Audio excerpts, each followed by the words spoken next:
Hello ladies and gentleman, मेरा नाम है नंदिता और आपका चैनल में बहुत बहुत स्वागत है।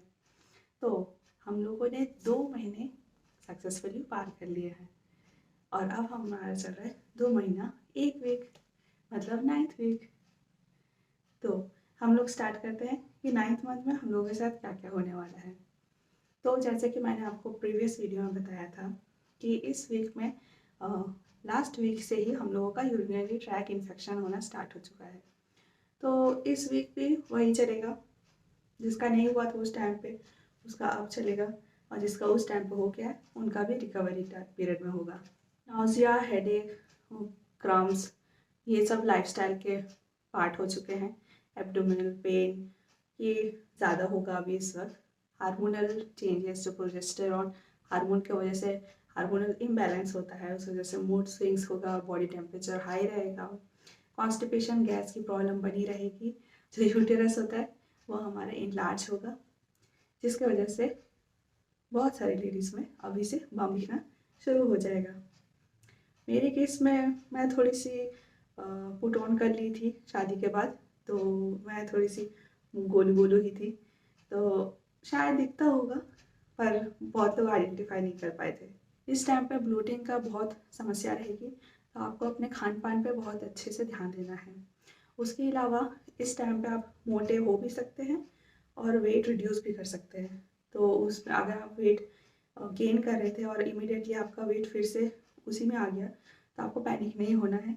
मैं हो गई थी, मेरा 5 kg बढ़ गया था और उसके बाद फिर सडनली फिर उसी में आ गया था। तो उस वजह से मैं काफ़ी टेंशन में हो गई थी कि क्या बात हो गया, कहीं कुछ ऊँच नीच तो नहीं हो गई। पर ऐसा कुछ भी नहीं हुआ, डॉक्टर ने कहा ये नॉर्मल है। तो चलिए जानते हैं कि बेबी में अब क्या चेंजेस हुए हैं। बेबी अभी 1.5 इंच का हो चुका है, ऑलमोस्ट एक चेरी के बराबर, और अभी वो मोबाइल हो चुका है। वो पूरे हमारा एमनियोटिक फ्लूइड में इधर से उधर तैर सकता है। बहुत सारी लेडीज़ इस टाइम से महसूस कर सकती है, पर थोड़ा सा रेयर है, महसूस करना थोड़ा मुश्किल है, पर वो फ्लोट करता है। जो टेल थी वो टेल ख़त्म हो चुकी है और उसके जॉइंटेड सब लूज हो चुके हैं, इसलिए वो फ्रीली होकर स्विमिंग कर सकता है। उसके अलावा आई तो बन चुके थे उसके, पर अभी वो उसका आई क्लोज रहेगा। वो अभी उसको खोलते खोलते 20th वीक तक हो जाएगा। उसके मसल्स नर्व्स सब बनना शुरू हो चुके होंगे। उसके हार्ट बीट वही सेम 130 से 150 पर मिनट की तरफ रहेगा। तो चलो जानते हैं कि इन सब सारे सिम्टम के बावजूद हम अपनी बॉडी का कैसे ख्याल रखें। हमें रेगुलर एक्सरसाइज करते रहना चाहिए, पर वन मोर थिंग, अगर आप एक्सरसाइज नहीं करते आ रही थी और अचानक से आपको ऐसा लगने लग गया कि आप प्रेग्नेंट हो गई, अब आपको एक्सरसाइज करना चाहिए, तो ये चीज़ें अपने दिमाग में मत लाइए। ओके, अगर आप करती थी पहले से तो आप कंटिन्यू कीजिए, पर अगर आप फ्रेश होकर कर रही हैं तो आपका बॉडी आपको सपोर्ट नहीं करेगा। ऑलरेडी आपकी तबीयत खराब से हो के आप आ रही हैं, अभी भी आपकी तबीयत खराब है ही, उस पर आप अगर न्यू करके एक्सरसाइज करने जाएंगी तो और भी सीवियर कुछ हो सकता है। तो फिर अगर आप न्यू है तो एक्सरसाइज मत कीजिए। लाइट कुछ योगासन कर सकती है, पर वो भी कुछ नया मत ट्राई कीजिए। अगर आप बचपन में से करती आ रही होंगी वो सभी कीजिए, नया से कुछ करने की ज़रूरत नहीं है। बॉडी को हाइड्रेटेड रखिए। 6 मील पर डे के हिसाब से आप खाइए। हर 2-3 घंटे के इंटरवल में कुछ ना कुछ खाते रहिए। इस टाइम पे ब्रेस्ट में पेन होना, क्योंकि ब्रेस्ट अभी लार्ज हो रहा है, तो उस वजह से आपको सपोर्टिव ब्रा खरीद लेना चाहिए। नहीं खरीदा है तो आप डेफिनेटली आपको खरीद लेना चाहिए, वरना फिर ब्रेस्ट सैगी होने का और टेंडेंसी रहती है। उसके अलावा स्ट्रेच मार्क्स बनना ईशर किंतु शुरू हो जाता है। बहुत सारी लेडीज़ में स्ट्रेच मार्क्स दिखना भी शुरू हो जाता है। फिर भी मैं रिकमेंड करूँगी कि अभी से आप ऑयलिंग वगैरह सब अच्छे से पेट में ब्रेस्ट में कर लीजिए, क्योंकि इस वक्त आपका मसल्स बढ़ेगा, आपके फैट बढ़ेंगे, आपका स्ट्रेच मार्क्स क्रिएट होना अभी से स्टार्ट होगा। अभी से आप प्रिकॉशन नहीं लेंगे, एंड में जाके आप देखेंगे आपको बहुत स्ट्रेच मार्क्स हो गए उस टाइम पे, किंतु उसे ठीक करना बहुत मुश्किल हो जाएगा। तो अभी से आप प्रिकॉशन लीजिए। लूज क्लोथ्स पहनिए, कंफर्टेबल शूज़ पहनिए। अपने आप को जितना से अच्छा आप कंफर्टेबल रख सकती है उतने आप ना अपने आप को रखिए। ओपन एरिया में रहिए, ज़्यादा कंजेस्टेड भीड़ भाड़ इलाकों से दूर रहिए।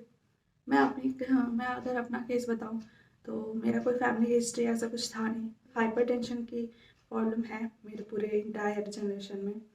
मुझे छोड़ के मुझे लो बीपी रहता है, बाकी सबका हाई ब्लड प्रेशर ही बना रहता है। फिर भी वो मैंने डॉक्टर से छिपाया नहीं, वो भी मैंने बताया। इसके अलावा मुझे मेरा ये फर्स्ट बेबी है तो ऐसा कुछ समस्या है नहीं। उसके अलावा मेरा यूरिनरी ट्रैक इन्फेक्शन की प्रॉब्लम थी जो इस वीक भी कंटिन्यू चल ही रही थी, और डॉक्टर के रिकमेंड से मैं ऑइंटमेंट यूज़ कर रही थी और काफ़ी हद तक ठीक हो चुका था। फिर भी मैं उसे 2 वीक तक कंटिन्यूस यूज़ की क्योंकि वो फिर से आ जाने की प्रॉब्लम बनी रहती है। उसके अलावा आप ज़्यादा से ज़्यादा पानी पीजिए। मैं बहुत पानी पीती थी और जब भी टॉयलेट करती थी कोशिश करती थी कि अपने यूरिनरी एरिया को वाटर से एक बार धो लूँ, क्योंकि इन यूरिन अगर रहता है पार्ट में तो फिर वो और इरिटेशन क्रिएट करता है। तो जितना हो सके बॉडी को ड्राई रखिए, वेजाइनल एरिया को ड्राई रखिए। ड्राई एरिया रखने का मतलब ये नहीं कि आप पाउडर लगा के उसे सुखा दीजिए, ओके, बस उसे बैलेंस मेंटेन करके रखिए। एक्स्ट्रा कुछ मत लगाइए। जो लिक्विड अवेलेबल रहती है, जो पीएच मेंटेन के लिए रहता है वजाइना का, वो भी आप यूज़ करने से पहले डॉक्टर की कंसल्ट ज़रूर कीजिए।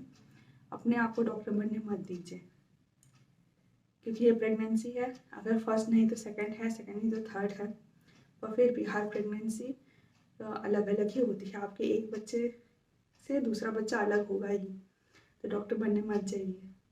तो होने वाले डैडी हम लोग के लिए क्या करेंगे, वो करेंगे, हम लोगों के साथ डॉक्टर के पास जाएंगे। और अगर कोई चीज़ हम मिस कर जाते हैं, क्योंकि हम लोगों की तबीयत ठीक नहीं रहती है, बहुत सारी चीज़ें हम लोग भूल जाते हैं। भूलने की बीमारी मुझे बहुत हो गई थी, मैं छोटी छोटी चीज़ें भूल जाया करती थी। तो आप बताइए, दोनों साथ में हॉस्पिटल जाइए, डॉक्टर से बात कीजिए, दोनों अपना अपना फैमिली हिस्ट्री बताइए, क्योंकि बच्चा दोनों की तरफ से आ रहा है तो दोनों की फैमिली हिस्ट्री डॉक्टर को बताना ज़रूरी है।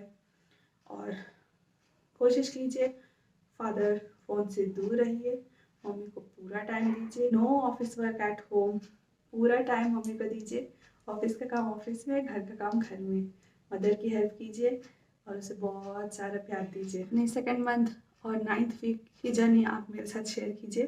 प्लीज़ कमेंट कीजिए, इनबॉक्स में मैसेज कीजिए, लाइक कीजिए, सब्सक्राइब कीजिए और ज़्यादा से ज़्यादा शेयर कीजिए। Thank you.